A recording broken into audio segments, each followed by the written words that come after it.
Hello and welcome to the Unofficial Controller Podcast, your weekly gaming podcast, Episode 4, Days Gone By. With me, George, and as always joined by Tom, Deacon St. John to my decongestant. Tom, how's it going? Well, mate, thank you. I'm good. Question on everybody's lips. It's that time of the week again. What have you been playing? I have been playing this week Cuphead, which I talked about last week, and doing okay on it. A bit better than I did on the Xbox, partly because I'm used to it, and I got used to the controls and the best sort of perks I've on. Not going to really go into spoiler territory. Still as solid as ever. Enjoying it in handheld mode because it means I can just chill out in the bunker and sort of play it while waiting for Stingray to arrive with the latest merch. It feels to me, Cuphead, like it really belongs on a platform like the Switch. Definitely. It's a massive indie title, so I think, and at the minute, Switch is king for the indie, in my opinion. I think from the point of view of it looks like a AAA game.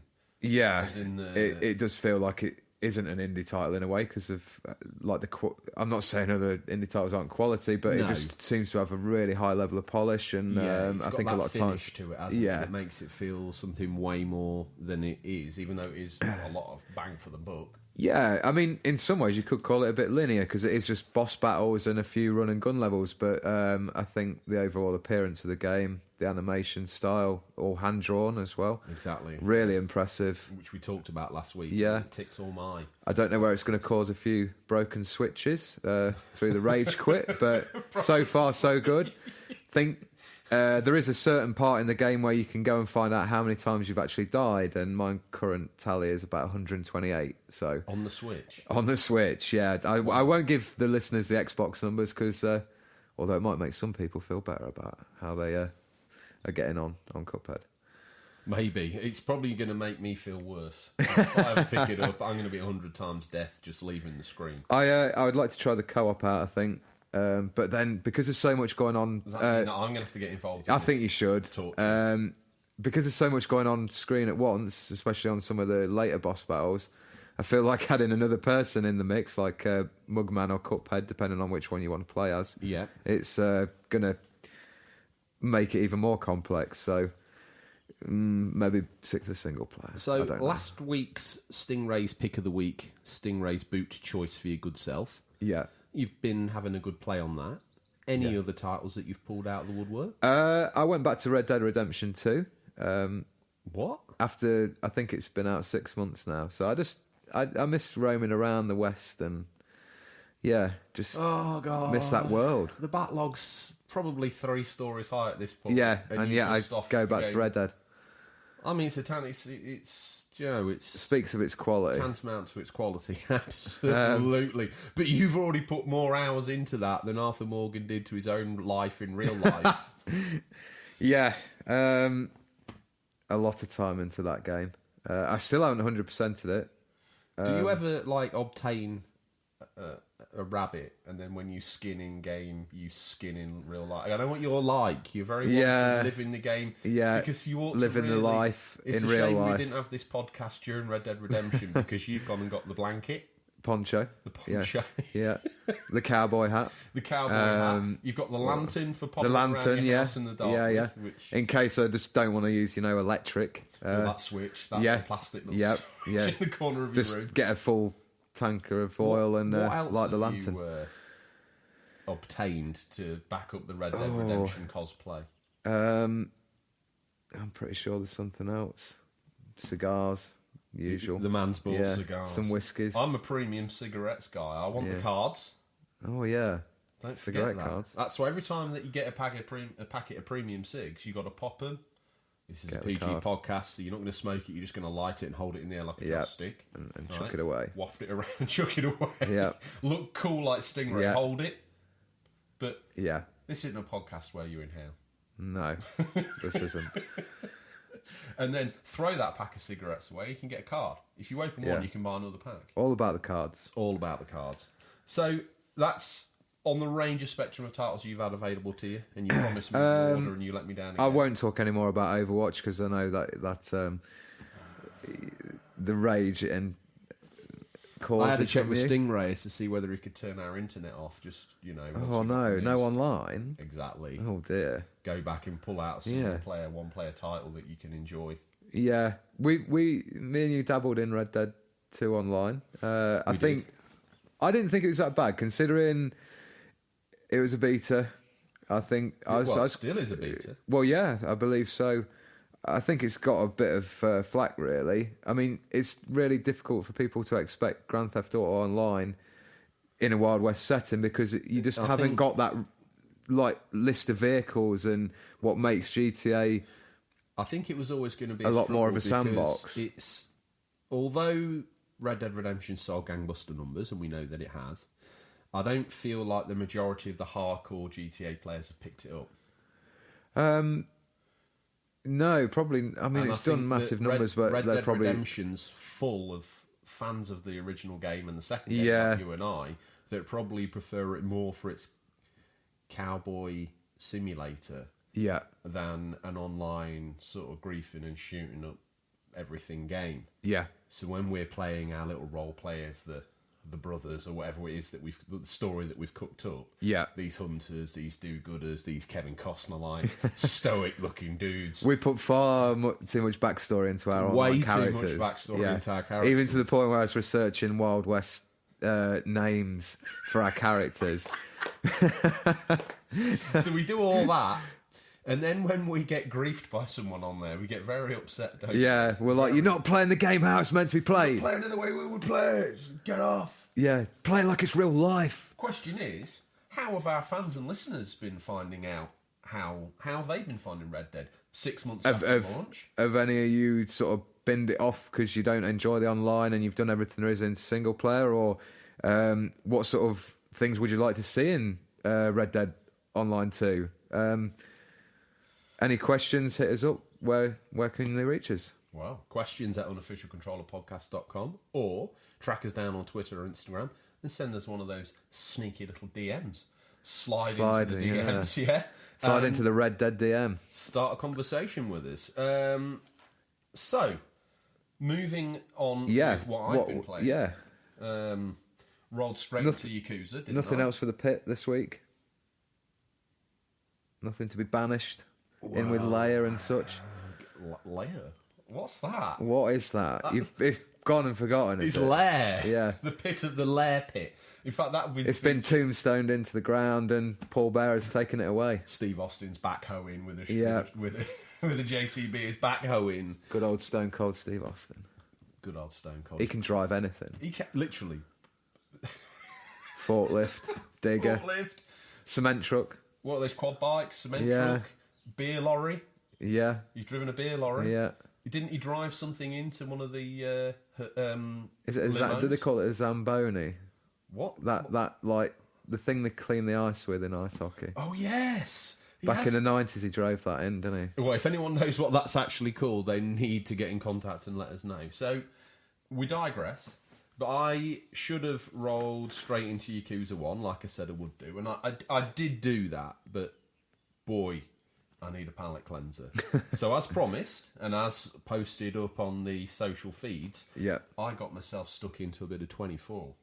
Now, the interest was high, because this week's feature, Days Gone, would have been the equivalent game of this when it came out. And by that I mean it's a Sony-produced first-party title. So it wasn't available on any other console? Exclusive here on the Sony PS2. And did it come out when the show was at its heights? Or I do believe research has Yeah. been put in by my good self, and it came out and was seen as a special episode, 24 hours, set in between seasons either 2 and 3 or 3 and 4. Yeah. So still early in its run, still very popular. Yeah. Still even Great Aunt Maud wouldn't be moved on a Sunday afternoon or evening because she needed to see what Jack Bauer was up to. Yeah. And the game, so it was developed by Sony Cambridge, aka Gorilla Cambridge. They're sadly no longer around. But they've been known for such gems as the original Medieval, which I don't know if you've played that. That's getting a remake, I believe. Yes, it is. PS4 Looking forward to that. Announced, and then they went back underground again, didn't they? Yeah, I've seen some footage. It looks pretty cool. Well, they also made Primal and Ghost Hunter both on PS2. Okay. Hidden gems, and I will be pulling them out the pile sooner rather than later to have a little look through. They also made Killzone Mercenary on the Vita, and then they did that awesome launch title for the PSVR, Rigs. And at that point, Sony shut the door. Oh. I guess that was the straw that broke the camel's back. But before we get into Rigs, let's go back to 24. So it's got some cool bits in it. Yeah. There's a bit where you can do some interrogations, and you've got to press the buttons at the right time to either wind the guy up or calm him down. Okay. And the one that I've done so far, the guy, you've already shot him, so he's in a lot of pain. And he's asking for medical assistance, and Bauer's giving it the whole, you don't need to see anybody, you're going to be fine. And then you can get aggressive, and you can sort of get in his face, and you kind of got to wind his sort of ECG meter up, and then ask him questions at the right time, and then calm him down. So similar to LA Noir? Noir? I was trying to think, what... I do believe that is LA Noir. But you call it Noir. And you always will.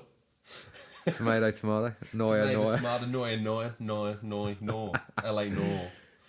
They sound like someone who makes stock cubes. Yeah. Make it like that. Came back a guy who came back from the war and sold stock cubes.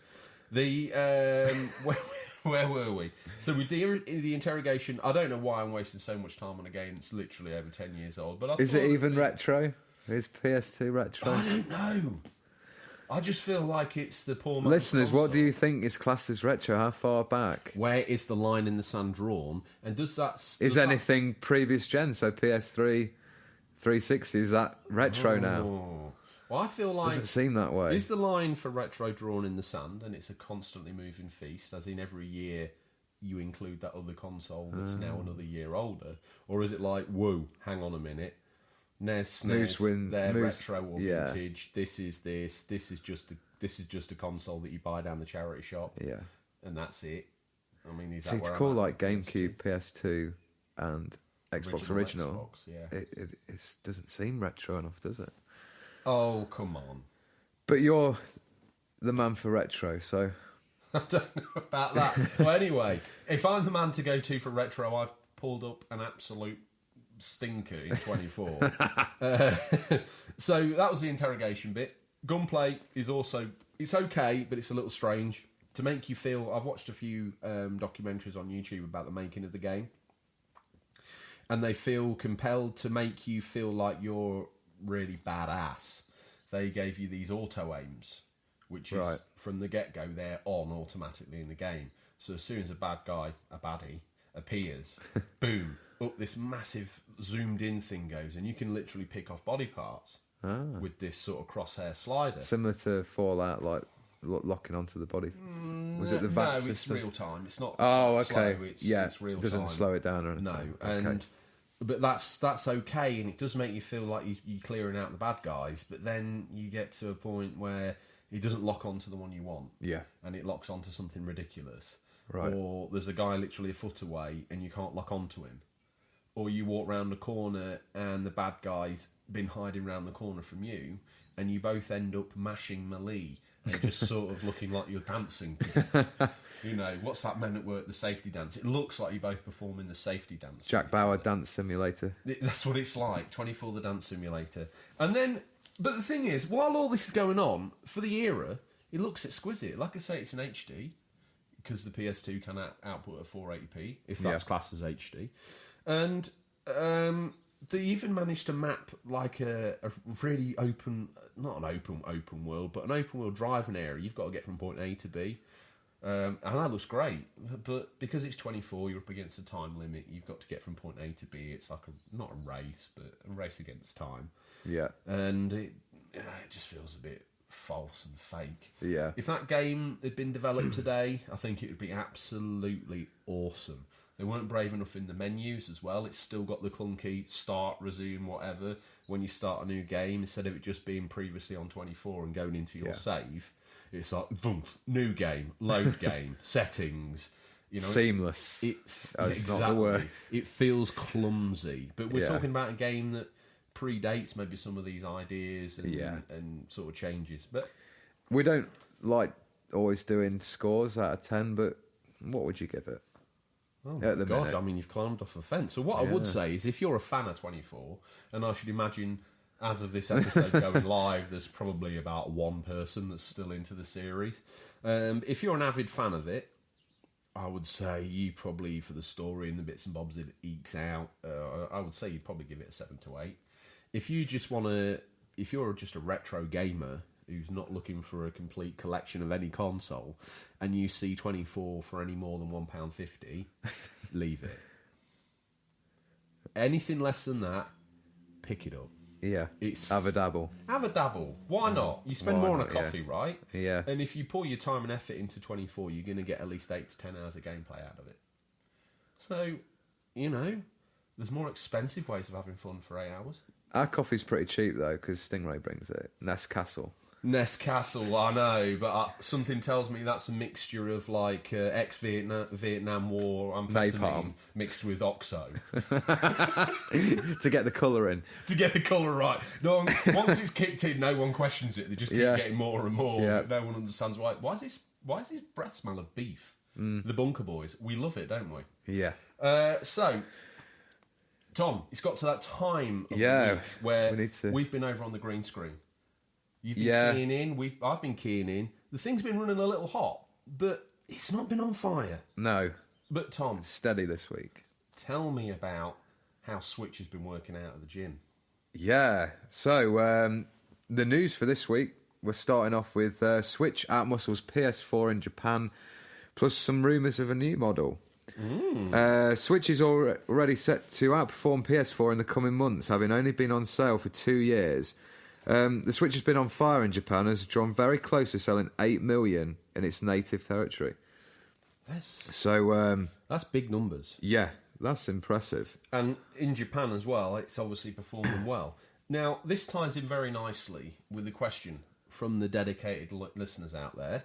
Yeah. And we've got Route 36. That's a team of guys who have got a YouTube and Insta page, and they work out there in the worlds of doing slick camera and promo work for large companies. So thank you for the follow, and they listen to us in the office. And they say to us, lads, what's the crack with the new Switch? Is it coming out or what? All sorts of rumours. What's your thoughts? Tom, what's your thoughts? Yeah, I'll take this as the resident Switch fan and Yes. owner. Yeah, I think we're probably going to see... I mean, there was rumours we've seen on the green screen today of a Switch Mini coming at the end of June, which is pretty soon. I've seen lots of different drawings of this. Yeah, this I Switch think Mini. it's I don't probably know. not going to have detachable Joy-Cons to keep the price down. Apparently, it will still use the dock. I think How do they'll you probably... play it? How do you play? If it's plugged in with the Joy-Cons attached, how the hell are you going to play it? That's a good point. Pro controller. Yeah, Pro Controller. Maybe be the only way. Maybe they're looking at like a second Switch in the same household, so the kids have got like the Switch Mini, and they can And Dad's put it got in the dock. already battered original Switch. That the kids Yeah. have seen the best of. that they basically destroyed the Joy-Cons and used them to stir their cereal in the morning. Yeah. Yeah, I don't think we'll probably see a Switch Pro this year. Is that a confession? Does that mean you stirred your dad's cornflakes with a Mega Drive pad? Maybe so, back in the dark days of the Mega Drive. Yeah, I don't think we're going to see a Switch Pro this year. Maybe they'll upgrade the specs and stuff to compete with the PS5 and whatever the next Do you think Xbox will that's be. what they're going to try and do? I don't think they'll ever Half-Life get iteration? a small handheld to ever compete, especially with PS5 sort of Especially gen. the stats we saw Yeah, last week. absolutely. But I think they will need to improve to try and get some third-party support carrying on, which is going well at the minute. have to agree. Mortal Kombat 11, I which couldn't will be... believe that's apparently going to appear in Stingrays boot this week on Switch. yeah. Unbelievable. Yes, absolutely. So as far as that goes, I think we'll probably see a Switch Mini this year, a Switch Pro next year. Oh, you actually... So the Switch you think's real, and the Pro... I think as they're we're both. calling it, They've always been ones for doing. You look at the DS, 3DS, Game Boy. There's always been 2DS. 2DS. Yeah, absolutely. There's always been cheaper alternatives or better alternatives, more expensive, Whenever high Mr. spec. Miyamoto's run out of pocket money, He, they trot out another game. Yeah, they like a different version of the same thing, don't a little they? bit like Pokemon, you got to catch them all. Yeah, You've got to have yeah. a I mean, 3DS you with look at the Pokemon face, you've got to have the 3DS era. There was everything. people out there buying loads of versions of the same machine, and fair play if you got the money to do it. But they like a multiple Shame choice they're of. so reliable, otherwise they'd have a reason to unbox another one. But I think if you got one of theirs, Yeah, if they are, they're really I've got solidly Game Boys made. upstairs. That Yeah, literally have, you can't knock them for that. Build quality is very high. I found one literally face down in a car boot in a load of pebbles and just rubbish. It looked like it had been forgotten about. And I picked it up and someone still charged me 20p for it. And it looked done. And I brought it home as a yellow one. Yep. Cleaned it all up. In fact, it was in... The current post? Yeah, I put it on a post on Insta, all wrapped up to celebrate his birthday. And that thing, all I had to do was give it a clean and then buy a new lens protector for it on the front. You know, the grey surround for the screen. And other than that, it's been flawless. Not skipped a beat. You are the retro man. So hit us up with a bit of retro news from Sega. Oh! Trotting out the retro man. Mega Drive Mini shows its worm. If only we what's that all about. So, Mega Drive Mini has got brave and just That shown... Nest Castle's getting to you, you know. Oh, I know it is. Typo. And you, because you arrived like seconds later. Mega Drive Mini has got brave and showed a little more of what it's got with classic titles added, such as Earthworm Jim, Hype. Sonic 2, Castle of Illusion with Mickey, World of Illusion with Mickey and Donald, Contra Hard Corps, Streets of Rage 2, Thunder Force 3, Super Fantasy Zone, Shinobi 3, Return of the Ninja Master, not to the Ninja Master, Return of the Ninja Master, and Landstalker. Tom, within that eclectic mix, any highlights for you? Yeah, definitely Earthworm Jim, Mickey World of Illusion, and Sonic 2 and Streets of Rage 2, all classics. I'm really just surprised to see Earthworm Jim on there. Me too. But I'm happy. You never expect anything else other than Sega first-party games because I've been thinking about like this. licenses and I've stuff. been thinking that too. We talked when we did the news section a few weeks ago, or a couple of weeks ago. We talked about when this was announced. Yeah. It only had a handful of games. Yeah. And we talked, I wish it would have this and wish it would have that. And we kind of closed that discussion down on the fact that a lot of these non-owned Sega IPs probably aren't going to turn up. I wanted Zombies Ate My Neighbours, etc. Yeah. And then Earthworm Jim appears. So I think that's fantastic. Another highlight for me is Super Fantasy Zone. Now, if memory serves, that's like a left and right screen shooter, R-type style, but it's done with these really beautiful sort of pastel graphics, and you're an egg with wings, and the name's Super Fantasy Zone. I don't know what he says in Space Harrier, but I always convinced as a kid that soundbite's "Welcome to the Fantasy Zone." But, you know, maybe the listeners can key me in on that, because I've never had it confirmed. And Landstalker is like a 3D isometric, or an isometric, as it was known in the time, RPG, which got a lot of fans. Yeah, so I think that those games have sort of sold it for me. I'm going to hopefully be picking that up when it comes out in September. You can do the pre-order? Yeah, I think so, because if they're anything like the NES and SNES when they first... I mean, I see them a lot now. They are readily available, guys. No need to worry about the scalpers. Yeah, but obviously maybe these are going to be on short supply when they come out, so might be worth a pre-order. Stingray if you can. Well, of course he will. But will he get his... It'll basically just be the old one in a new box. In a new box, yeah. Be the one it definitely won't be a mini. Yeah. Games. And we'll get the leads and be like, oh, okay. Where do we plug this? This isn't even PAL territory. Yeah. Listeners, if you got any hopes for any other titles coming on the Mega Drive Mini, are there many more to go now? Because there's 40, I think. Well, I'd say at this rate, that's what we're they've said. about halfway through the announcements. So Yeah, so there's probably another 20 now. I want to see the Strike series, Road Rash. These EA Road classics. Rash should be good. Yeah. Desert, you're telling me Desert Strike? Oh yeah, that'd be good. You need that. Yeah. You know, there's some games that they need to work on securing and getting them nailed down. And going off this recent announcement of these 10, I was quite surprised. So hopefully, fingers crossed, we'll see some other surprises. Unless they've sort of shot their bolt already and this is it. Yeah. The rest is going to be like Pong filler and Brick-Brack. And I'd still like the Golden Axe trilogy. They're always worth it. You got to believe we'll see at least one of those. Yeah, because that's the I'd Sega thought IP as well. Yeah, it is. Moving on, Square Enix. Or Enix, Square Enix. Share E3 times for up-and-coming conference. So, we just thought we'd throw this in the news, because we're big fans of Square Enix. And the green screen computer's not had enough to do this. Yeah, it hasn't. So we have to... We always need a trifecta of news items, otherwise it's coding collapses. Triforce is where it's at. Oh, he's gone full switch. Got the T-shirt on. I'm surprised you have. I'm surprised you've not come round dressed as Baptiste, the Haitian monster, which you've also had confirmed as a definite thing. That guy rocks up from Haiti. Yes, and the multiples of Haiti. I do like how they represent smaller countries in that game. To be honest, I was showing my ignorance of living in the backwater of England somewhere. That I was like, "What? You've walked yourself into a corner there, Sunbeam. Is that even a place?" Transpires, I got schooled again. Yes, it is. And it's where Baptiste lives. Tell me about the Square Enix news.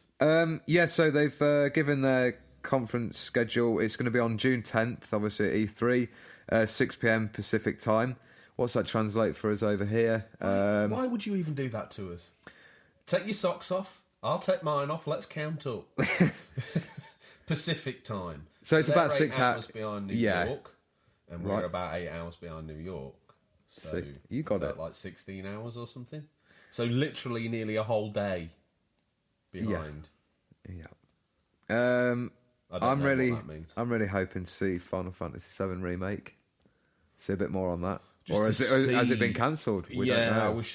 I wish they'd be honest. Yeah, and do say we need a remake? yes or no? Probably not. Is it the one that people are going to get most slathery for?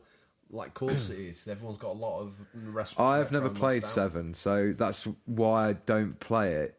I've not gone back and replayed it in case they do remake it. A bit like Resident Evil 2. Never played that, and then I played the remake and really enjoyed it. So, and I call myself a gamer. I never played Final Fantasy 7. Stupid rules that you come up with week in, week out. I'm not going to play this because you never know, they might bring a new version of it out tomorrow. Always the new stuff for me. Always the new stuff. Always. Shiny. So anyway, like we get some Earthworm Jim's creators. Yeah. See what you did there. I like some magpie picking out the shiny new stuff. Tom the magpie. As long as it's never got good. What was the other thing that may be rumoured? The Avengers game they might be working on. Yes. Now we don't know. It might know. feel like that ship sailed though by the time that comes out. Well, it's always going to be up there, isn't it? The film's out this weekend. I know, but they can ride that wave, can't they, into the Blu-ray or DVD release? Good call. Same as when I bought Lord of the Rings and it came like bundled with Willow. Bit of a difference in the quality of those fantasy epic films, but wow, yeah. That's like DVD of Fellowship of the Ring came with Willow. Tap water in a glass and a bottle of Perrier. I mean, it doesn't even compare. Right, well, if we've missed anything, or if there's a little take on the news or an opinion that we may not have picked up on, please get in contact with us. And Tom, how do the collected masses storm down the door to the bunker and get in contact with us? You can reach us questions at unofficialcontrollerpodcast.com or DM us on Instagram or Twitter. Nice. And the thing about this, we've asked people to get in contact with us, and they are doing. And these guys got in touch, and you can too. You can find us on Instagram or Twitter, or email us, as we mentioned, at questions@unofficialcontrollerpodcast.com. We've got some listener letters, Tom. Awesome. More feedback. Well, first of all... It keeps the show rolling. First of all, two confessions. Last week, in my hurried harangue to put the show together with your good self, we missed out one person's top 5. Patience, Anakin. We really shone in that Star Wars episode. That scene we always talk about where he it's almost like the director's telling him, Slow down. Slow and down. he's like, when he's he's running walking a bit like a Palpatine's Thunderbird into Palpatine's room. Two confessions. The first confession: last week, Stingray rocked up with all those counterfeit Easter eggs, Yep. and I convinced you to trade your Joy-Cons to get those 400 counterfeit Easter eggs. Yeah. And then you went to bed. We had a couple Saturday night, and then you went to bed and you woke up in the morning and the mice had been. Yep. Because we've got a problem. It's an old bunker. We have got a mouse infestation. Yeah, we have. Well, I've got a guilty secret. It wasn't mice, it was me. I emptied them all over the floor, Yep. jumped down in my pants, and ate through them like a caterpillar. But if it makes you feel any better, and we will need to speak to Stingray about this and maybe get those Joy-Cons back, when I was hiding some of the evidence, Yep. I actually looked on the side of the box. It was dog chocolate. He is a scoundrel, isn't he? He's more of a scoundrel than like Lando. And I felt poorly all Sunday, that's why I was quiet. Yeah. And that's why I had chocolate smeared all over my body. Anyway, Disgusting. confession 1 out the way. Confession 2. We left this guy's top 5 out the list. And he says to us no particular order, but he's a fan of Rogue Squadron, Lego Star Wars The Complete Saga, Yep. Star Wars Episode 1 Racer, Super Return of the Jedi, and Star Wars Rebels. Rebel Strike Rogue Squadron. That is the Yeah. third one in the GameCube. That's the one. That's the one. The well, aforementioned one where you get out. Yeah, it is. And you can Yeah. walk around in a Rebel Assault style. Yeah, I thought that got a lot of bad flack for the on foot sections, but I thought they were all right. It's got to be better than Rebel Assault. Yeah.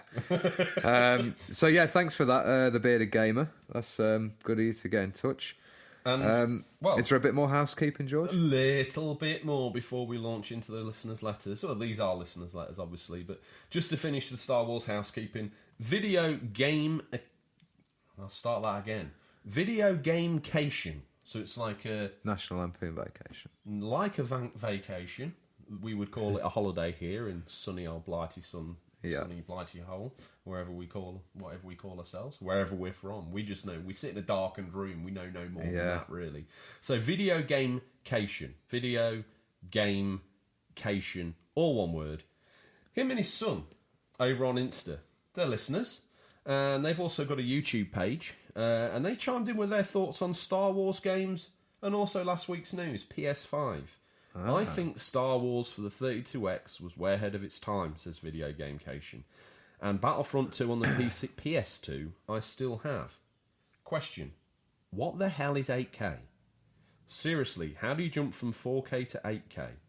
He also goes on to say he's heard the PS5 will be $100 more than PS4, and then says, nice podcast, guys. Are you from Hertfordshire? Leicestershire. Which bit of that information do you want to process? Let's, first of all, as a gruesome twosome, let's take a little nibble at his Star Wars choices. 32X we talked about last week, Star Wars Arcade. Not the one where you hold the dueling stick and take Vader, but the one where you get in and fly. Thoughts on that? Yeah, I obviously haven't played that. Not even in the arcade? Wet behind the ear, baseball cap on backwards. Probably back in the day. What are those sweets? Chupa Chup, sucking on the Yeah. Chupa Chup. And his other one's Battlefront 2 on the PS2, which I do believe you've got more of a knowledge around than I have. Isn't that the one you played? Yeah, that's the one I played a lot of multiplayer, like local multiplayer with my brother. It's a good choice. That reminds me of I think that's why there's a lot of... When the new Battlefront came out, people held Battlefront 2 in such a high regard that it got a bit panned. Yeah. Blinded like myself by the jazzy graphics and quality audio. Exactly. Give the man the order 1886 and he's happy. Yep. He still hasn't played it. But we've all got our crosses to bear. What the hell is 8K? Seriously, how do you jump from 4K to 8K? Good point. Like, it's... 4K isn't even that common with a lot of I think gamers the difference out there. between 4K and 8K is like 4K, look at that this is a really weird example. Is it just numbers jargon again? I can see Kratos' nipples. Yeah. 8K, it's like Kratos has got a stray hair around that nipple. Yeah. Good analogy. Good. That's how we do it here. $100 more than PS4. That's. I wonder if he's talking about now, like £100. If he was talking more about than now, now, that's not bad. Pretty good jump on Yeah, price. I think if we're saying that, then most of us would probably consider that fair for the spec you're getting. I think so. I mean that when he wrote that, when I saw that in his letter to us, I thought to myself, if it was that, I'd be okay. And are we from Hertfordshire? No. No. We'll keep you all guessing. Oh, we've already told them 3 times where we're from. Have we? Yeah, I'm sure we have. Just the bunker. I think we've mentioned the county. Have we? I think we have. Let's see whether they can narrow it down a bit more, because it's a big county. There's only one bunker. Yeah. The ex-BBC broadcasting bunker that was left abandoned with all the recording equipment in, which we are using. Yeah. It's Cold War era technology, but it seems... There's loads of like Keith Chegwin swap shop in here and all that sort of stuff, isn't there? Is that even right? I don't even know. You were living amongst it. How do you not know? No, that was a bit before my time, I reckon. Yeah, but I've seen like flashbacks surrounding... on one of these like retro TV shows where they talk about how good TV used to be. I personally think the generator's leaking carbon monoxide back into your bedroom. Yeah. You've been freaking out. Best have a look at that. Fever dreams. Uncle Chegwin. Another listener got in touch, who's that? Yes. So, if we work our way through there, we spoke to the Bearded Gamer. We've talked about his top 5. Video Gamication and his son. Hello, young man. I've got in contact. Route 36, we pulled that out and launched that into the news because they got in touch and referenced the Switch. Yeah. Finster Gamer on Instagram has reached out, referenced Cuphead, and he makes reference it to being a really difficult game and very frustrating. And now he also asks, do you think World War Z will be any competition for Days Gone? It sounds real cruel, but absolutely not. I mean, it's got a multiplayer element there. Like I said to you, it looks okay. Seen, it was when I mentioned last week the volume of zombie literally coming towards you, and you're trying to pick them off, and they're streaming up the walls like rats off a ship.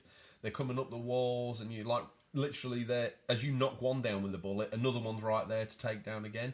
It looks like an exciting concept for an online game, but does it compete with the, as we probably guilty of being? Is it going to give you the length and depth and breadth of the emotional range of a good single player story? Are we being harsh as well in the fact that Days Gone is a real, like, supposedly high quality Sony first party title, and I've been magpied again, the shiny new Days Gone, all the hype, and World War Z just creeps out, and it actually ends up being the better game. I don't think it'll be that, but I can see where you're coming from. Well, last week you made reference to like World War Z coming out at the same time as like Jurassic games. Yeah, those films that come out. That Stingrays got Jurassic games. Yeah. And I went to bed that night and I thought to myself, oh, actually, World War Z is tied to a film license, and technically it's launching on all the platforms. So that makes that Jurassic Park. That makes Days Gone Jurassic Games. Oh, that was a head scratcher. What a conundrum. What a conundrum. Well, we think it's a good question, but it's a good question, and it also chimes in with Odders, and I think this will be submission of the week. Odders_UK from Instagram and Twitter. He made himself known to us. He revealed himself on Twitter. Says in a reference to an Insta post of a backlog of games. He says he's finished Shantae, which is great interaction for us out there on the Insta page.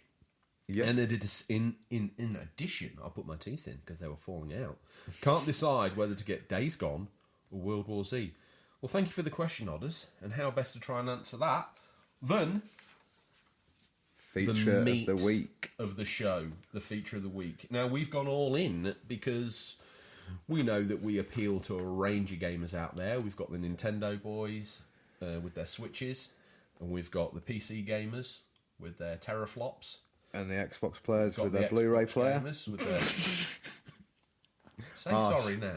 I'm sorry, Xbox gamers. I used to be an Xbox gamer as well. We've all been there.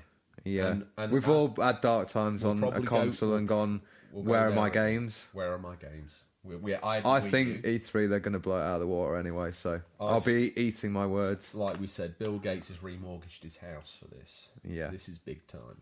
Big time. This, as we called it a week early last time with the PS5, we'll call it this time.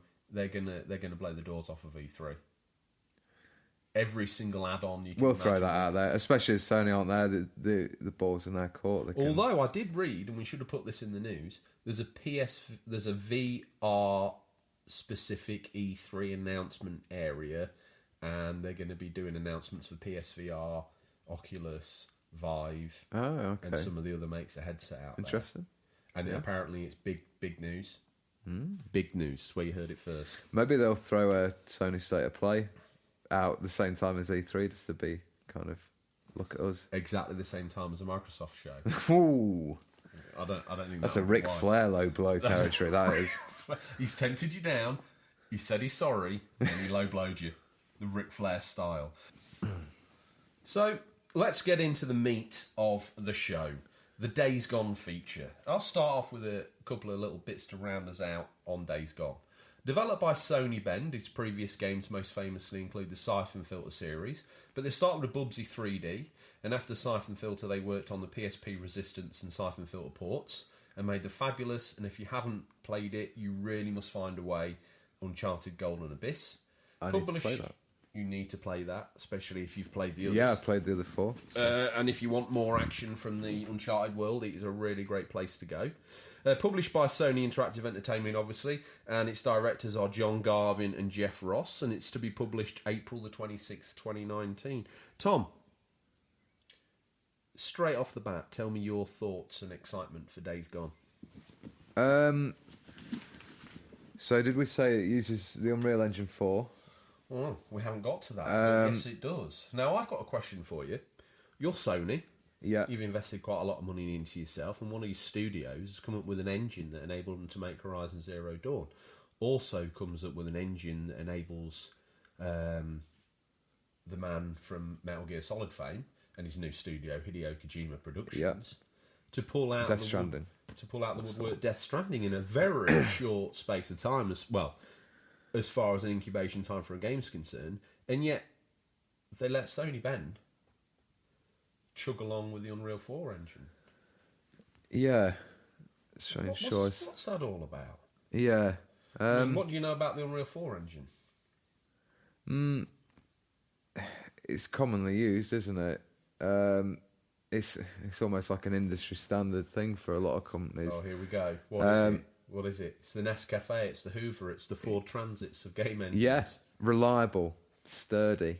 I mean, when you play the games on Unreal Engine 4, I don't think anyone thinks, "Oh God, this isn't great." It feels good. It looks good. Yeah. It's high quality, isn't it? And you usually know if a game's using it, it's going to look pretty decent. Definitely. So, other than using the Unreal Engine 4, a sort of fact, it's set 2 years after a global pandemic. The player takes control of protagonist Deacon St. John, a former outlaw type turned bounty hunter. Not decongestant. Not decongestant. He's a former outlaw turned bounty hunter in the wilds of Oregon. Now, it's a good setting. We've not really seen much of this of because that in a game. The guys who work on the game, Sony Bend, they're actually based in Oregon. So that's gone out, that's and nice. They've sort of lovingly recreated, and I suppose no one can better recreate their county or their state, shire or their state or their area better than the people that live in it. Definitely. I've seen that before in games, and it really shines through. I think the attention to detail and the way, because the other thing that I've been thinking about this is obviously every video game since the dawn of time has an ice level, normally with lava. slippy controls. Yeah. Lava, which normally either ties in with the desert theme, or some sort of hot place. Yeah. There's like a jungle area. There's the run-of-the-mill game start arena, which is so bland you don't even know anything about it. This state, from what I can work out, encompasses everything a video game developer could want. From snow, through temperate forests, through ultimately ended up being a desert. It got it all. Yeah. I like the fact we saw this week of the real-time snow falling and like landing on the ground, and we love all that. We love the detail, similar to Red Dead. Footage of that snow. You're absolutely right. Yeah. So also real-time clock we've talked about in other games. We like that, so that it's going to have a real-time day-night cycle. It's also going to have a weather effects, which it just feels the world feel much more alive when you've got stuff that's actually happening in real time. Definitely. It obviously raises complications with the Horde and the different rival gangs that are out there. Well, we'll get to that. So, Tom, I feel like this could be a real staple. Tell me about the baddies. The baddies, okay. So these are the freakers, but they show up in many different shapes and sizes. So freakers is the name in this game for what we're going to call zombies. For the baddies and the zombies. We're all in on Days Gone, so we're going to from now on going forward, we're going to call them freakers. So the most basic is a swarmer, sluggish in the day but strong at night, and in adverse weather conditions. Yeah, now that's we've seen that when the rain comes down or certain weather kicks in, Deacon St. John has to up his game because they become more awake, more deadly. And the swarmers, they collect together into what are called hordes. Now, swarmers gather in hordes, and they... So I think these are similar to the World War Z number of... exactly. Well, they swarm around nests. Enemies on screen. Yeah, and places where the swarmers hibernate, these hordes kind of gather around these nest areas. If you stumble on these areas... Going to get serious. Yeah, well, again, as we go through the feature, we're going to touch on a little bit of a mini playthrough. And it's like when Jack Burton drives the Pork Chop Express into that gangland battle. If you haven't seen that film, check it out. Big Trouble in Little China. I had to get that in there. It's such a great film that I rewatched this week. Totally out of left field. Jack Burton pulls up. You know, it's all right. So is that Jack Burton? Who? Now that would make a good game. We should do a feature on that in a few weeks. Yeah, Big but who would be in it? China. They could Who's get the guy Kurt that drives Russell. the truck? Jack Burton. Who? Kurt Russell. Mate, I thought you'd seen the film. It's like no one knows who he is. He's always saying like Jack Burton. Who? What? Oh, of course. Who? I've missed what you're doing. What? There. There's listeners there screaming in their car, screaming at their Amazon Alexa. You call yourself a fan of the film? Call yourself a fan of the film? Within 2 paragraphs, you've proven you know nothing. That was me doing an impression of someone at the gym. Right, on the rowing machine. I was trying to, what's it called? Method act. All these different positions. Like I wanted to be at the gym. I wanted to be cutting the grass. I wanted to be painting in my, I don't know, auntie's cousin's boyfriend's dog's walking cousin's back bedroom, and I've got my earphones in. I wanted to be all those different people at once, screaming at you. And speaking of screaming, another enemy, screamers. Oh my Seamless. Get the weasel that we keep locked in the cage and grease him up. That was unbelievable. Tell me, you think it would be unbelievable, but we highlight these seamless transitions we do every week, which makes us sound clumsy and amateuristic, like a pop-up local radio station. Tell me about these screamers. Surprising the living daylights out here, they will pop out from the aforementioned nests and they shriek to alert other freaks or even a hoarder. That's quite scary. Yeah, so they are they're almost like an alarm system for other freakers, so you're really going to want to avoid them or maybe take them out first. What I really like about those screamers is the fact that they're going to change up the way you play. Let's say you organically stumble across a horde and you think, oh, actually, do you know what? I'm fairly levelled up. This is going to be easy pickings for me. And you stumble in all John Wayne, as we would call it. Then all of a sudden, you realise that, oh my God, there's a screamer down there. I need to ask, will you be Benny Hilling it away from the horde and the screamers? Oh, the classic. Mate, I would love to. The Benny Hill theme tune playing in the background as you, Deacon St. John, leg it as fast as you can back to the bike. Just so which we'll get to. The just bike. so people know a little bit more about what Benny Hilling it means. Benny Hill was a comedian over here in the, I don't know, 60s, 70s, 80s, I presume. And at the end of every show, he would end up in some sort of saucy conundrum with a lady where he'd get chased either by the lady or a husband or whatever. Yeah. And as the end of the show went on to that music, I don't even want to do it injustice here, but I'm Google Benny Hill theme and you'll know what we're talking Benny about. Hill end theme. And he would then end up getting chased by more and more people as the end of the show happened. And sometimes when I'm struggling in games, it's now Tom and I have immortally called it Benny Hilling it. But you get into a situation and you run away from the enemies, but the AI then decides to follow, and you end up with a conga line of about 400 enemies following you around the level.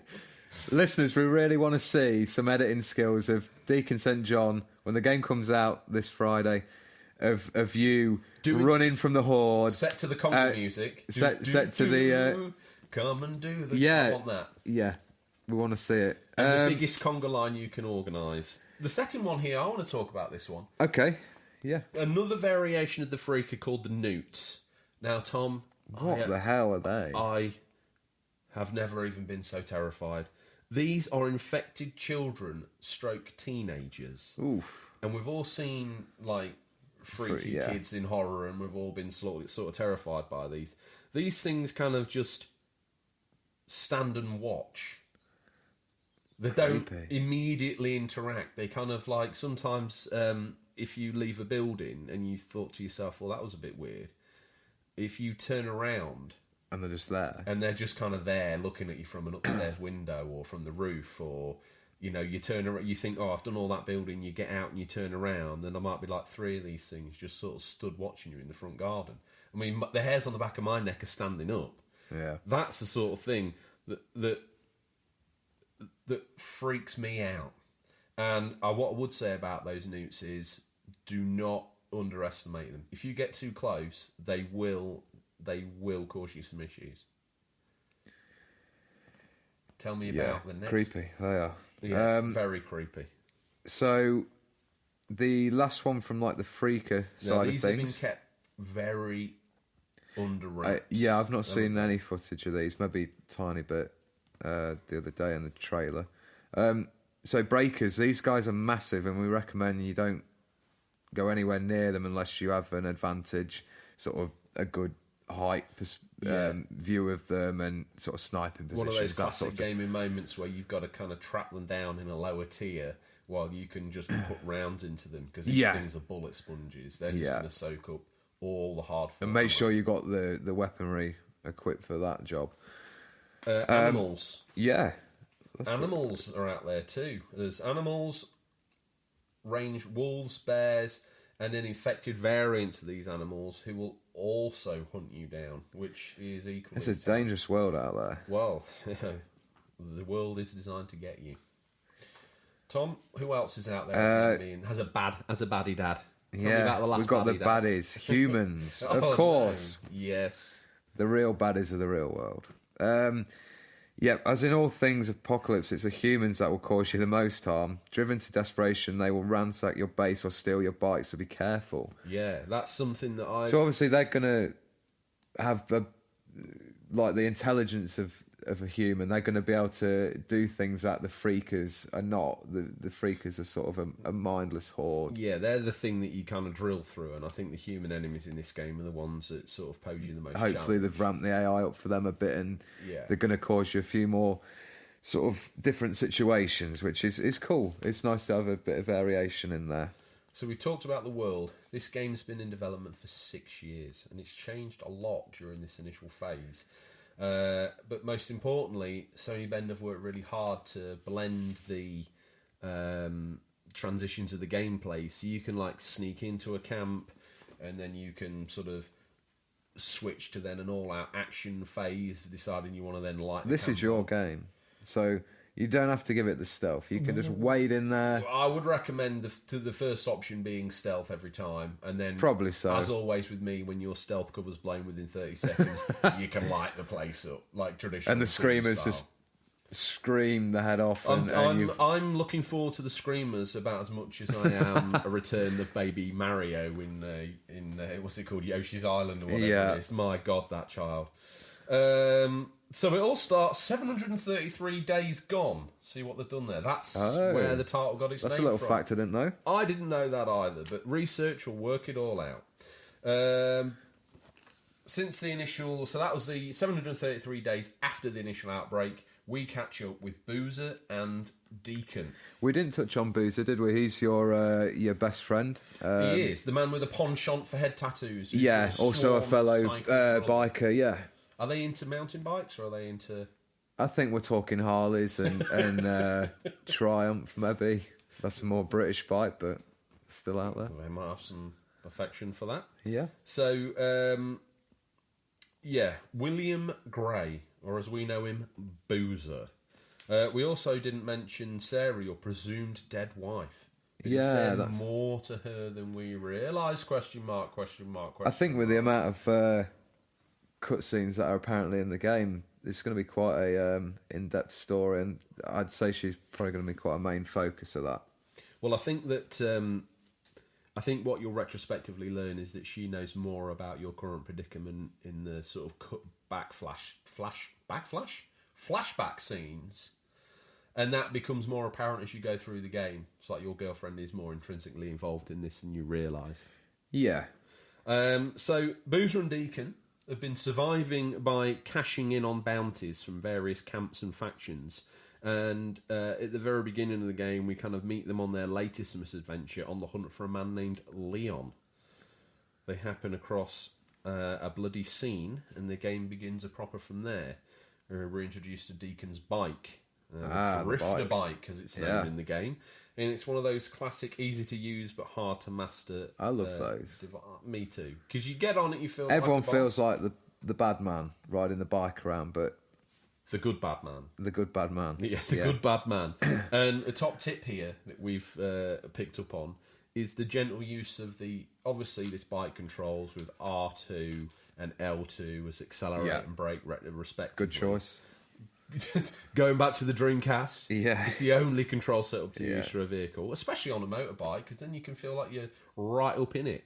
Yeah. Strategic use of that throttle is going to enable you to end up looking like an absolute boss in this game. Yeah. So you're going to look like I saw on the trailer for the bike about doing jumps and stuff. That looks cool to access new areas. I've not picked up on this. Yeah, so there was get different wheels and make it more trialsy and bits and bobs, but there's jumps as well. So listeners, if you want to check out the YouTube video of the developer, it's almost like a developer diary thing. Okay. About the bike, worth a look. I mean, some of you probably want to go in blind and not see too much, which is also a good way to go. Which is what this feature was meant to be, a little bit of a feeder for the game, but not spoiling too much. Yeah, but I think the way you sort of like access a new area, maybe you have to upgrade the bike to.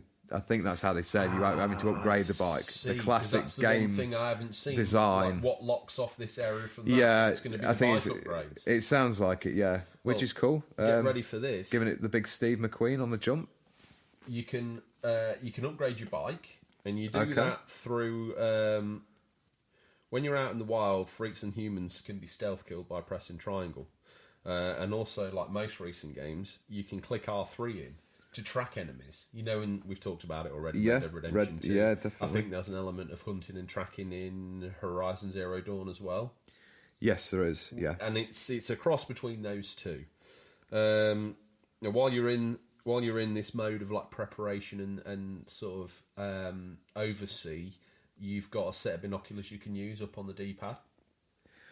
Which let you sort of zoom in on an area. So you can scope out a human camp, you can scope out like a horde, and you can decide, you can, I think it was right trigger to sort of tag these enemies, so you could then work out whether that gives them, what's the word I'm thinking of?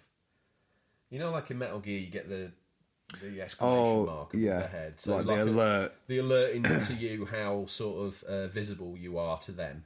Yeah. You kind of get that. You get a key into their AR. You might, you know, in most games you've got the cone, Yeah. of what they can see on a mini radar. That is, I think that it really feature. helps tagging enemies, so that you can go in, fail the stealth, and then just go in all guns blazing. Yeah, sit up on a rock for about 3 or 4 hours, preparing the ultimate stealth strike.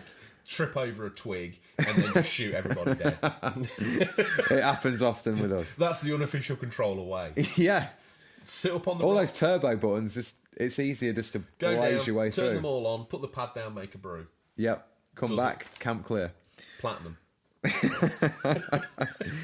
So you can take these. No, guys that does sound a great feature, to be honest. It's seen in a lot of games now, and it really does help. Well, Just especially in the night time, seeing, just having a little bit of a helper just to find out where some of those baddies a lot are. of games are quite dark, aren't they, these days? Yeah, it's like you're looking definitely. at grey and black and grey, and you can't work out. I've been killed so many times in the dark in a game that maybe I need my eyes testing.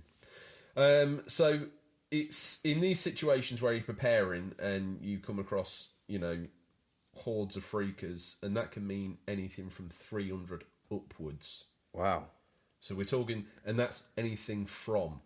So when people say prices from $9.99, that means his prices that are a hell of a lot higher than $9.99. So when we say upward of 300 freakers, we're saying that's the minimum amount of pain you're going to get through playing this. I really hope there's not too much slowdown there, but I'll forgive it if it is, because that's a lot of numbers. I've not felt, it might be the games that I play, but I've not felt on modern consoles a massive amount of slowdown for a while. They've had 6 years to refine this. Yeah. I'm hoping. Yeah. So once you've been in and you've laid waste unofficial controller style to this horde of freakers, you can take their ears off. Now, ears are a currency in this game.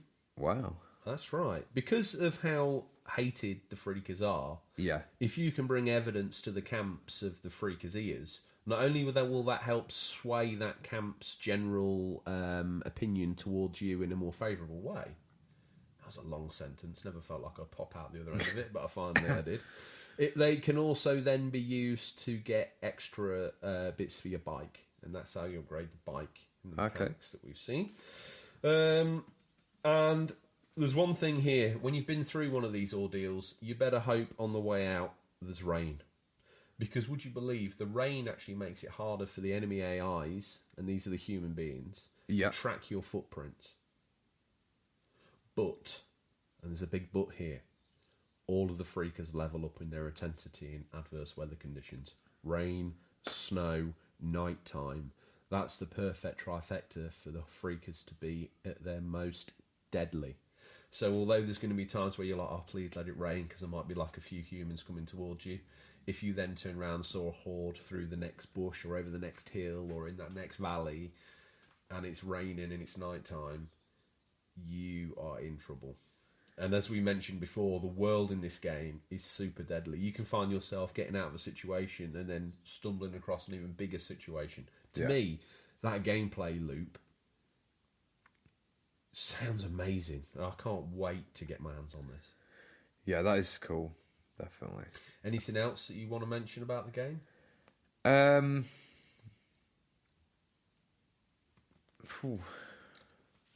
I think we've covered most things there. I don't think anyone's going to rock up Friday and not something ruined, but at least they know. It's almost like giving a guide, I think we've given you to Oregon by the official controller guys. Yeah, and they look through and it's like, oh right, okay, so it's up for binoculars, and that's about all that we've learned. I know Sony have been pushing it hard, but we just thought we'd do a little feature on it because it's something we've both been really looking forward to. Well, we talked earlier about 24 being this tentpole title that was like a great game to be working towards. We haven't seen a tentpole title out of Sony since Spider-Man.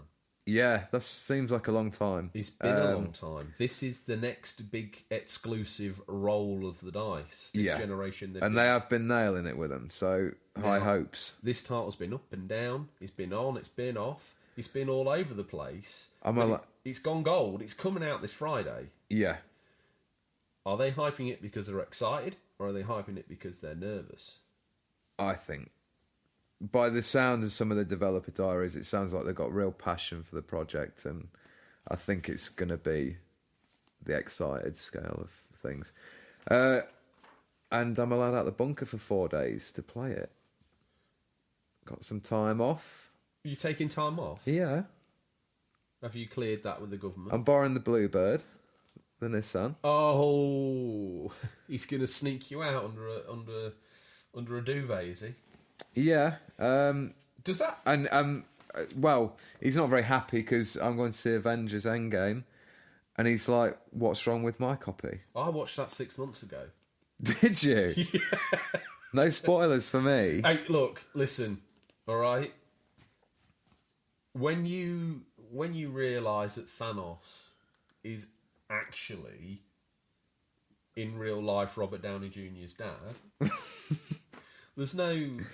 The rest of the spoilers pale into insignificance. You did show me a bit where Gandalf comes down on a broomstick, and then he has like a lightsaber, and he just basically destroys Thanos with that. Stingray told me Pretty impressive. Stingray told me this was a It sounds legit. cam copy, right, of a preview screening. If this happened in that, this is, and Tobey Maguire reprises his role as Spider-Man. That's what I saw.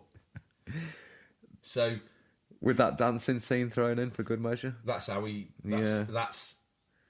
That's how he announced himself back into the movie. Did he? Yeah, with the dancing scene. Excellent.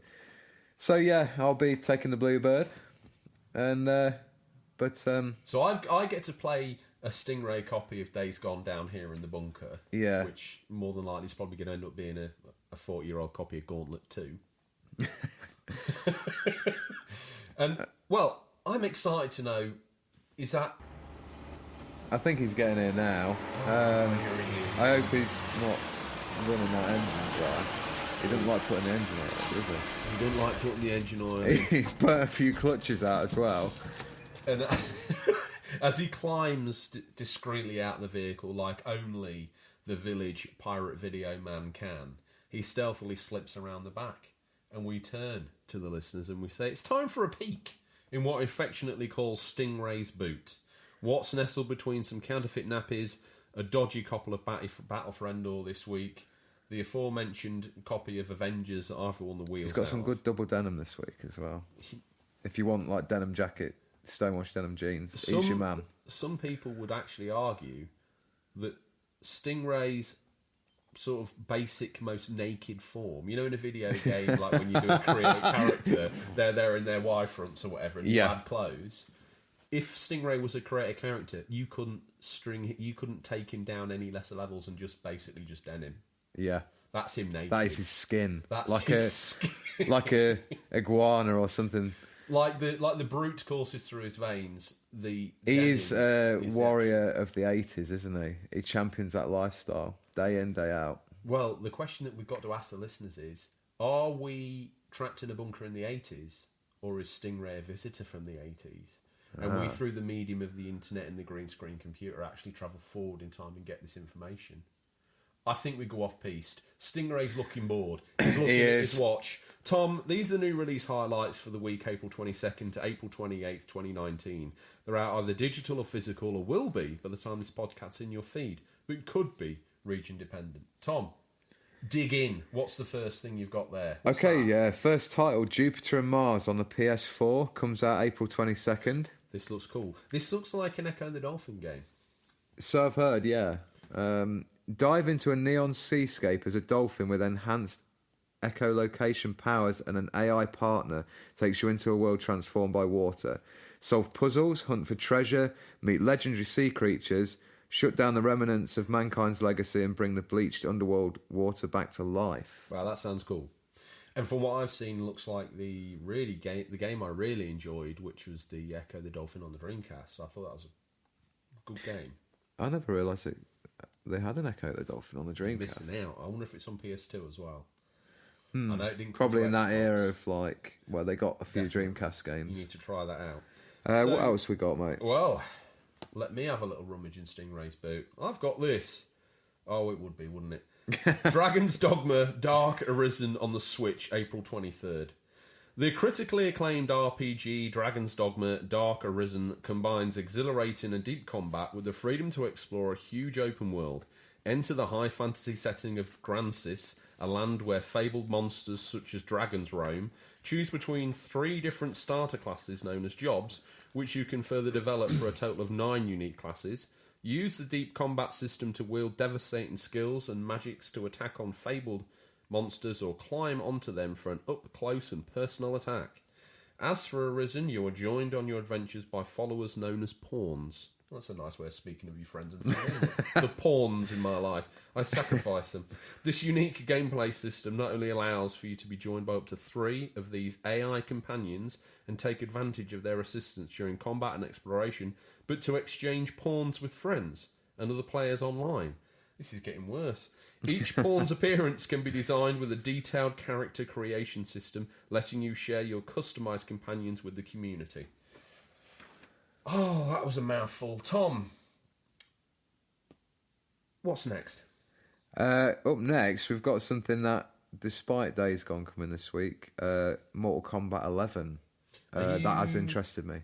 Is this going to be your mummy, can I have this one, please? No, it's going to be Days Gone, but this would be want mummy days. Yeah. I want mummy. So are we going to have to... duke it out, or are we going to agree to have a double dipper this week? We'll have 2 selections, can't we? It's a big weekend. What? You mean both going to go all in on Days Gone, or one of us is going to make the ultimate sacrifice? You're going to get Days Gone. I'm going to get Days Gone and Mortal Kombat 11. Like the magpie, new and shiny is everything new and shiny. You were the guy that rocked up for Mortal Kombat when it first launched because it's graphics, you know. Oh yeah, unbelievable. And I got hyped for that recent trailer where they played the Mortal Kombat movie, like main song, I guess it's called, in the trailer, like the sort of dancey 90s. You see, this is where I'm missing out. Like Mortal Kombat's actually got a pretty good sense of humour. Let's dive into Mortal Kombat 11. It's going to be on the PS4, Xbox One, and the Switch, which Switch. Yeah, we talked about that earlier. I'm hyped there getting it. Looks really good as well in handheld and on the in the dock. It's out on April 23rd. Nice. So be available once this podcast has gone live. It's got an all-new story mode, continuing the epic saga through a new cinematic story that is more than 25 years in the making. Players will take on the role of a variety of past and present characters in a time-bending new narrative that pits Raiden against Kronika, the Keeper of Time, who created existence at the dawn of history. Sounds like an OP baddie, that is. I think he's actually got the... I think it is a she. I'm sure I saw in the trailer it looks like a female. Whoever it is actually owns the lease to the bunker. Oh, okay. Yeah. The Keeper of Time created existence at the dawn of history. It's got to be them. Some more new character variation offers nearly infinite customization options, giving players more control and providing a deeper and more personalised experience than ever before. We saw this in one of their other games, the Injustice games, which I really enjoy. For a beat 'em up, they're really in depth, and the customization on the characters is great. If you're a big fan of DC, I'd really recommend checking that out. All your favourites are back. Choose from a roster of fighters with unique abilities and fatalities. The fatalities. We won't divulge much on those because this is a PG podcast, but any of the older listeners, you want to check those out, they're pretty gruesome. Don't forget the babalities. The babalities, I don't know whether they're in this. And was it friendships as well, where you could give them a little gift? I reckon you could. That's been in some of them, definitely. The babalities, they were my favourite back in the day. We've got some new characters, though. We've got the Kronika, who can manipulate time. And Geras, is that? I write it, you've got to say it.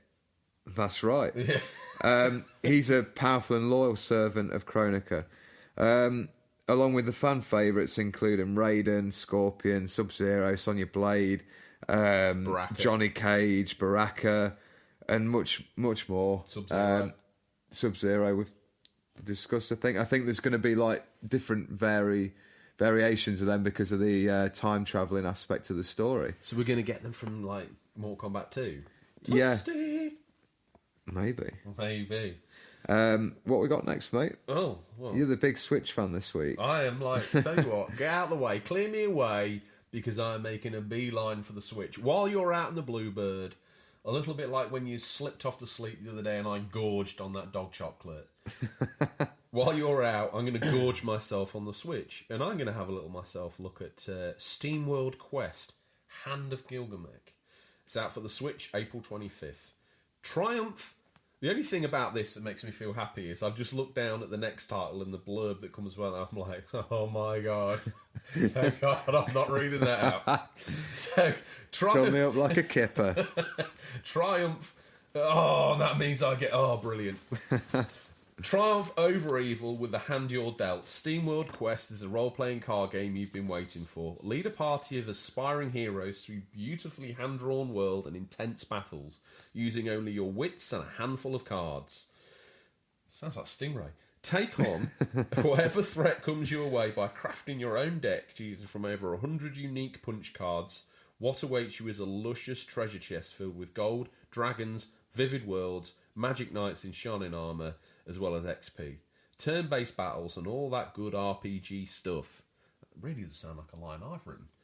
The game's humorous mix of traditional fantasy and steampunk robots make for an unforgettable experience with lots of laughs. I tell you what, I guarantee you listeners have never laughed so hard playing a card game based around SteamWorld Quest. They've It's gone dry, hasn't it? A little bit like Arnie's handshake. I've not. I did play the first SteamWorld game on the Wii U, I think. Or am I getting really confused? It might have been on the 3DS. I'm getting really confused. It was okay. I think. Going to hand out here some knowledge. No, because it was just okay. It was just okay. Yeah. We'll leave that one there, I think, and move on. Which begs the question, Tom, if I pull Days Gone out and I'm like, Mummy, can I please have Days Gone? You've pulled out for the Switch, which I guess you're leaving with me. No, I'll take this one if you want, because you're going to get the good one at the end. Okay, all right. Box Boy and Box Girl for the Switch, released April 26th. Just so we don't have the listeners not downloading it correctly, I do believe it's Box Boy Plus Box Girl. Yeah, I think that's what it's actually called. Because I tried to find it earlier and typed in Box Boy, wouldn't find it. Good cover there. Yeah. Yeah. That's out for the Switch on April 26th. Two brain boxes are better than one. Think outside the box to save a world in peril. As... you have stitched me up with those names there. As Quibi or Quissy, you'll create boxes and use them to surmount more than 270 puzzling stages, the most in the series to date. The box planet is plagued with obstacles, so jump, climb, drift, ride, and warp your way past them in 3 modes, complete with their own stories, stages, challenges, and techniques. You can either team up for a 2-player adventure starring both star-crossed boxes. Good work. A Tale for Two is a new mode in which, for the first time in the series, 2 players can work together to solve puzzles, or one brave player can alternate between Quibi and Cruci. No one knows. On top of that, there's a third adventure starring Quibi.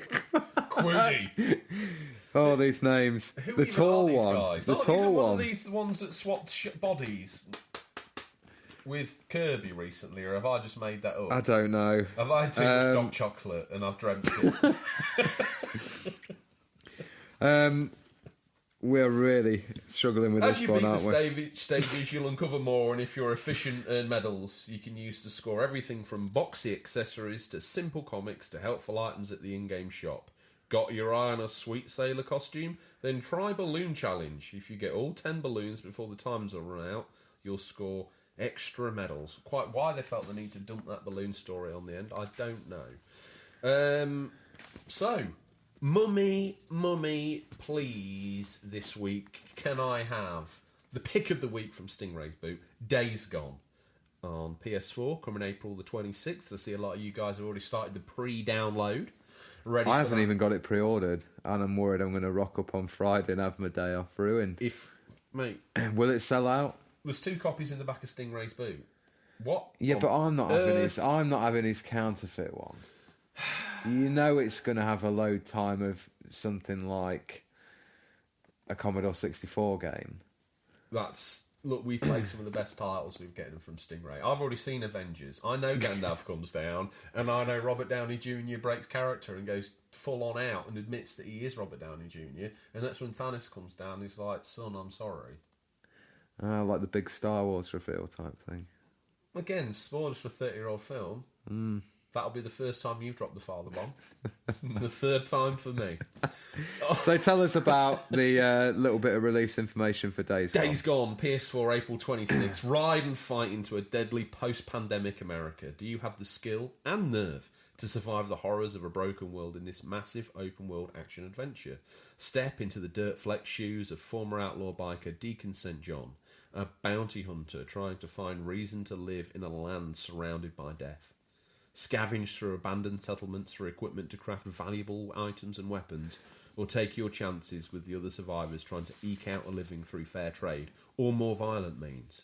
With humanity devastated by a global pandemic and ravaged by feral creatures known as freakers, any mistake could be your last in your attempt to carve out a new life in the hostile Pacific Northwestern high desert.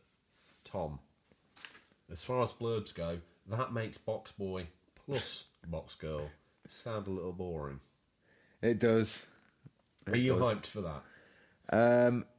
I feels am. like it's snuck out in a little way and slapped us round the back of the legs like naughty little children running from their mumsies. You know, she's waffling the hairbrush. You've said something outrageous and she's chasing you down. She just appeared from nowhere. Days Gone, we've talked about it for years, and finally it's here. It doesn't feel real.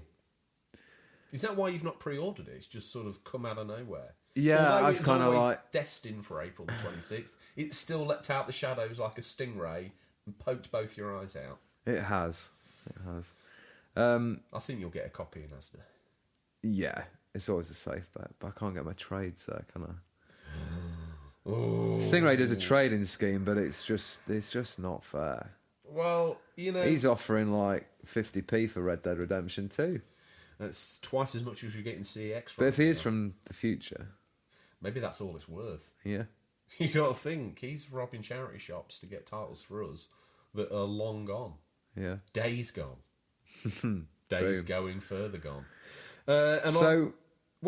We missed what we're it going to last be week, playing. Actually, Yeah, we're we very naughty boys, aren't we? We are. Mummy will not only put us on lockdown in our bedrooms, Yeah. but she may even take one of the controllers away from us, and that would be sad. Yeah. Is it embarrassing? You might have to play with the unofficial controller for once. Oh God, no! Two grown-ups living in a bunker, supervised by one of them's mum. Yeah. Getting videos off a guy from the past we don't even know. It's not a cool look. No. But this week, I'm going to mainly try and be playing Days Gone, obviously. But in between that, I'm going to make it a bit of a recurring theme. I'm going to push myself through the Japanese bizarreness that is Yakuza. I'm thoroughly enjoying that. That's how we explain things from now on, though. If it's bizarre and it's made in Japanese. Japan, it's just you just say Japanese. It's Japanese. Yeah. The more I fight Goro, the more I just question what the hell was going on in Yakuza 0. Unbelievable. I'm also going to try and finish 24. A brave yet controversial decision, but I'm going to see it through. That's probably going to be me maxed out. Kingdom Hearts 2 still needs to finish that, don't I? How are you getting on with that? Stingrays Stuck not on a happy. boss? No. Two just is playing what I would call... It feels like a cakewalk compared. Oh, really? You know, do you reckon they took the difficulty down a little bit? Definitely. You know, I discussed in one where there was times where I just was like, please, no. I just couldn't physically... As a grown-up, playing what I thought was a Disney game, I couldn't honestly believe there were times where I was struggling. There was an Ursula fight, I remember. There's one where you fight... At the end where is it Sephiroth from Final Fantasy? No, is a boss in that? It might be. Or is the he one in I'm 2? trying to think of is the one in 1. It's like the Dark Riku. There's a bit where Sora says you'll never take Kara's heart, and I've seen that scene so many times. Because in the first one, you can't even skip cutscenes. Oh, no. You can't. Whoever thought that was a good idea? Oh, I don't know. They probably just thought we'd all finish it in one First sitting. time, sit down through it, and maybe that's just my inability as a gamer. Tom, you're sneaking out the bunker This wasn't pre-agreed. You dropped it to me live on air. I'm shocked and a little bit upset. I don't even feel guilty for eating all that chocolate now. You're going to be left just sat in front of the green screen all day watching YouTube How Do I Get Good at Stealth videos. Well, to be fair, this weekend the green screen's going to be running Days Gone for me. Well, it is, yeah. in 10K. In 10K, yeah. That screen's so great, it's gone all the way through the other end of the spectrum. Yeah, so mainly going to be playing Days Gone. Go watch myself some Avengers. Watch episode 3 of Game of Thrones. It's a good weekend for entertainment. I've started New Game Plus on Cycro. It's called Cyclo now. Cyclocross. It's a game about Japanese bike riders. Yeah, probably dabble in the New Game Plus on Let's that. Let's not kid each other. You're not even going to turn Cyclocross on. You're not even going to look at that game. 4th week of it will become the inevitable race of like who can finish Days Gone first, won't it? Oh, is that you looking at me? Yeah. Looking at getting you. Getting the platinum trophy eyes. Oh, God. I don't think I've got enough life to give to get this game finished before you, but we will see. We never try and rush them either, though, do we? We want to live in the world of Days Gone. And live in the world of Days Gone and live in the world of the podcast. Tom, the time has clicked. Mummy's poked her head round the door. She's got 2 glasses of warm milk, a Harry Potter blanket for you, an episode 1 blanket for me. Looks like she's used some of the extra Easter money to secure you a Jar Jar plush. I never thought I'd see one of them again. She's put mine through the washing machine to get all the spittle off of it.